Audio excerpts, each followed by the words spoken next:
Budget करीब आया तो हुकूमत को जहांगीर तरीन की याद आ गई। वफाक और पंजाब का बजट मंजूर कराने के लिए हुकूमत ने जहांगीर तरीन ग्रुप से फिर मुज़ाकरात का फैसला कर लिया। ज़राए के मुताबिक तरीन ग्रुप के जायज़ मुतालबात तस्लीम किए जाएंगे।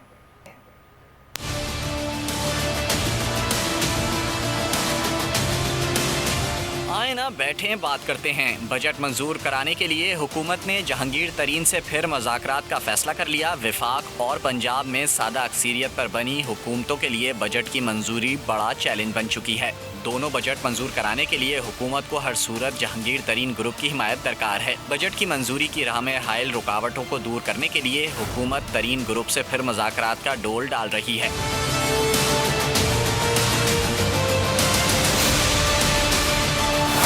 ज़राए के मुताबिक जहांगीर तरीन ग्रुप के जायज़ मुतालबात तस्लीम कर लिए जाएंगे। दूसरी जानिब जहांगीर तरीन ग्रुप को अभी अपनी अहमियत का एहसास है, इसीलिए पूरा ग्रुप ही फ्रंट फुट पर है। वफाकी बजट 11 जून को पेश होगा। यही जहांगीर तरीन की पेशी का भी दिन है। तरीन ग्रुप को इस बड़े दिन से कबल कोई ठोस यकीन दहानी चाहिए। अभी तक अली जफर की रिपोर्ट पब्लिक नहीं हुई। ये कब पब्लिक होगी, इसकी टाइमिंग का फैसला वज़ीर आज़म करेंगे। जहांगीर तरीन ताहाल रिपोर्ट को अपने हक में तस्वुर कर रहे हैं, ताहम इस रिपोर्ट से क्या निकलेगा और सियासी मंजरनामे पर इसके क्या असरात होंगे, ये तो वक्त ही बताएगा। फिलहाल तो सियासी हलके और अवाम दोनों ही रिपोर्ट के मुंतज़िर हैं।